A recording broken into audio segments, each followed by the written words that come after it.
श्रीमद्भागवत महापुराण तीसरा स्कंद 22वां अध्याय देवहूति के साथ कदर्म प्रजापति का विवाह। श्री मैत्री जी कहते हैं, विदुर जी, इस प्रकार जब कंदर्व जी ने मनु जी के संपूर्ण गुणों और कर्मों का श्रेष्ठता का वर्णन किया तो उन्होंने उन निर्वृत्ति परायण मुनि से कुछ सकुचा कर कहा। मनु जी ने कहा, मुने, वेद मूर्ति भगवान ब्रह्मा ने अपने वेदमय विग्रह की रक्षा के लिए तप, विद्या और योग से संपन्न तथा विषयों में अनासक आप ब्राह्मणों को अपने मुख से प्रकट किया है, और फिर उन सहस्त्र चरणों वाले विराट पुरुष ने आप लोगों की रक्षा के लिए ही अपनी सहस्त्रों भुजाओं से हम क्षत्रियों को उत्पन्न किया है। इस प्रकार ब्राह्मण उनके हृदय और क्षत्रिय शरीर कहलाते हैं। अतः एक ही शरीर से समृद्ध होने के कारण अपनी अपनी और एक दूसरे की ओर रक्षा करने वाले उन ब्राह्मण और क्षत्रियों की वास्तव में श्री हरि ही रक्षा करते हैं, जो समस्त कार्य कारण रूप होकर भी वास्तव में निर्विकार है। आपके दर्शन मात्र से ही मेरे सारे संदेह दूर हो गए हैं, क्योंकि आपने मेरी प्रशंसा के मिस से स्वयं ही प्रजापालन की इच्छा वाले राजा के धर्मों का बड़े प्रेम से निरूपण किया है। आपका दर्शन अजितेंद्रिय पुरुषों को बहुत दुर्लभ है। मेरा बड़ा भाग्य है जो मुझे आपका दर्शन हुआ है और मैं आपके चरणों के मंगलमय रज अपने सर पर चढ़ा सका। मेरे भाग्योदय से अपने ही मुझे राजधर्मों की शिक्षा देकर मुझ पर महान अनुग्रह किया है, और मैंने भी शुभ प्रारंभ का उदय होने से आपकी पवित्र वाणी कान खोलकर सुनी है। मुने, इस कन्या के स्नेहवश मेरा चित्त बहुत चिंताग्रस्त हो रहा है, अतः मुझे दीन की यह प्रार्थना आप कृपा पूर्वक सुने। मेरी कन्या, जो प्रियव्रत और उत्तानपाद की बहन है, अवस्थाशील और गुण आदि में अपने योग्य पति की पाने की इच्छा रखती है। जब से इसने नारद जी के मुख से आपके शील, विद्या, रूप, आयु और गुणों का वर्णन सुना है, तभी से यह आपको अपना पति बनाने का निश्चय कर चुकी है। द्विजवर, मैं बड़ी श्रद्धा से आपको यह कन्या समर्पित करता हूँ। आप इसे स्वीकार कीजिए। यह गृहस्थोचित कार्यों के लिए सब प्रकार आपके योग्य है। जो भोग स्वतः प्राप्त हो जाए उसकी अवहेलना करना विरक्त पुरुष को भी उचित नहीं है। फिर विषयासक्त की बात ही क्या। पुरुष स्वयं प्राप्त हुए भोग का निरादर कर फिर किसी कृपण के आगे हाथ पसारता है, उसका बहुत फैला हुआ यश भी नष्ट हो जाता है और दूसरों के तिरस्कार से मानभंग भी होता है। विद्वन, मैंने सुना है आप विवाह करने के लिए उद्धत हैं। आपका ब्रह्मचर्य एक सीमा तक है। आप नैष्ठिक ब्रह्मचारी तो हैं ही नहीं, इसलिए अब आप इस कन्या को स्वीकार कीजिए। मैं इसे आपको अर्पित करता हूँ। श्री कदर्म मुनि जी ने कहा, ठीक है, मैं विवाह करना चाहता हूँ, और आपकी कन्या का अभी किसी के साथ वाग्दान भी नहीं हुआ, इसलिए हम दोनों का सर्वश्रेष्ठ ब्राह्म विधि से विवाह होना उचित ही होगा। राजन, वेदोक्त विवाह विधि में प्रसिद्ध जो गर्भधारणामिते इत्यादि मंत्रों से बताया हुआ काम संतोन उत्पाद रूप मनोरथ है, वह आपकी इस कन्या के साथ हमारा संबंध होने से सफल होगा। भला जो अपनी अंग कांति से आभूषण आदि की शोभा को भी तिरस्कृत कर रहा है, आपकी उस कन्या का कौन आदर ना करेगा। एक बार यह अपने महल की छत पर गेंद खेल रही थी।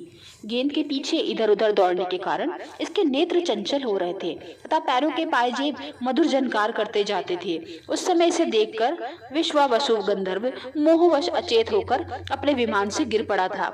वहीं इस समय यहाँ स्वयं आकर प्रार्थना कर रही है कि ऐसी अवस्था में कौन समझदार पुरुष इसे स्वीकार ना करेगा। या तो साक्षात आप महाराज श्री मनु की दुलारी कन्या और उत्तानपाद की प्यारी बहन है, तथा यह रमणियों में रत्न के समान है। जिन लोगों ने कभी श्री लक्ष्मी जी के चरणों की उपासना नहीं की है, उन्हें तो उसका दर्शन भी नहीं हो सकता। अतः मैं आपकी इस साध्वी कन्या को अवश्य स्वीकार करूंगा, किंतु एक शर्त के साथ। जब तक इसके संतान न हो जाएगी तब तक मैं गृहस्थ धर्मानुसार इसके साथ रहूंगा। उसके बाद भगवान के बताए हुए संन्यास प्रधान हिंसा रहित शम दमादि धर्मों को ही अधिक महत्व दूंगा, जिससे इस विचित्र जगत की उत्पत्ति हुई है, जिसमें यह लीन हो जाता है और जिनके आश्रय से यह स्थित है। मुझे तो वे प्रजापतियों के पति भगवान श्री अनंत ही सबसे अधिक मान्य है। श्री मैत्रेय जी कहते हैं, प्रचंड धनुर्धर विदुर गंधर्व जी के केवल इतना ही कह सके, फिर वे हृदय में भगवान कमलनाभ का ध्यान करते हुए मौन हो गए। उस समय उनके मंद हास्य युक्त मुख कमल को देखकर देवहूति का चित्त लुभा गया। मनु जी ने देखा कि इस संबंध में महारानी शतरूपा और राजकुमारी की स्पष्ट अनुमति है, अतः उन्होंने अनेक गुणों से संपन्न गंधर्व जी को उन्हीं के समान गुणवती कन्या का प्रसन्नता पूर्वक दान कर दिया। महारानी शतरूपा ने भी अपनी बेटी और दामाद को बड़े प्रेम पूर्वक बहुत से बहुमूल्य वस्त्र आभूषण और गृहस्थोचित पात्र आदि दहेज में दिए। इस प्रकार सुयोग्य वर को अपनी कन्या देकर महाराज मनु निश्चिंत हो गए। चलती बार उसका वियोग न सह सकने के कारण उन्होंने उत्कंठावश विहत चित होकर उसे अपनी छाती से चिपटा लिया और बेटी बेटी कहकर रोने लगे।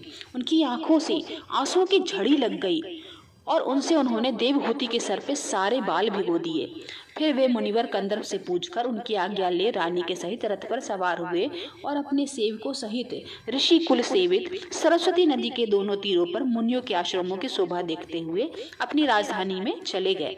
जब ब्रह्मावत्र की प्रजा की यह समाचार मिला कि उनके स्वामी आ रहे हैं, तब वह अत्यंत आनंदित होकर स्तुति गीत एवं बाजे गाजे के साथ आगवानी करने के लिए ब्रह्मावर्त की राजधानी से बाहर आई।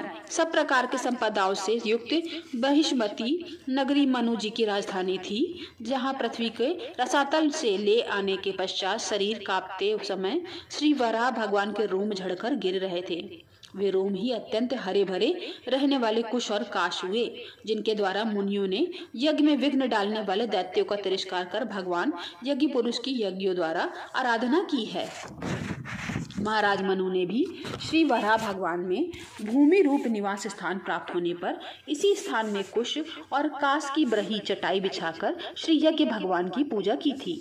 जिस बृहन्मतीपुरी में मनुज निवास करते हैं, उसमें पहुंचकर उन्होंने अपने त्रितापनाशक भवन में प्रवेश किया। वहां अपनी भार्या और संतति के सहित वे धर्म, अर्थ और मोक्ष के अनुकूल भोगों का भोग करने लगे। प्रातः काल होने पर गंधर्वगण अपनी स्त्रियों के सहित उनका गुणगान करते थे, किंतु मनुज इनमें आसक्त न होकर प्रेम पूर्व हृदय से श्री हरि की कथाएं ही सुना करते थे। वे इच्छानुसार भोगों का निर्माण करने में कुशल थे, किंतु मननशील और भगवत परायण होने के कारण उन्हें किंचित भी विचलित नहीं कर पाते थे। भगवान विष्णु की कथाओं का श्रवण, ध्यान, रचना और निरूपण करते रहने के कारण उनके मनवंतर को व्यतीत करने वाले क्षण कभी व्यर्थ नहीं जाते थे। इस प्रकार उन्होंने अपने जागृत आदि तीनों अवस्थाओं अथवा तीनों गुण को अभिभूत करके उन्होंने भगवान वासुदेव के कथा प्रसंग में अपने मनवंतर के 71 चतुर्युग पूरे कर दिए। व्यास नंदन, विदुर जी, जो पुरुष श्री हरि के आश्रित रहता है उसे शारीरिक, मानसिक, दैविक, मानुषिक अथवा भौतिक दुख किस प्रकार कष्ट पहुंचा सकते हैं। मनु जी निरंतर समस्त प्राणियों के हित में लगे रहते थे। मुनियों के पूछने पर उन्होंने मनुष्य के तथा समस्त वर्ण और आश्रमों के अनेक प्रकार के मंगलमय धर्मों का भी वर्णन किया है, जो मनु संहिता के रूप में अब भी उपलब्ध है। जगत के सर्वप्रथम सम्राट महाराज मनु वास्तव में कीर्तन के योग्य हैं। यह मैंने उनके अद्वितीय चरित्र का वर्णन किया है। अब उनकी कन्या देवहूति का प्रभाव सुनो।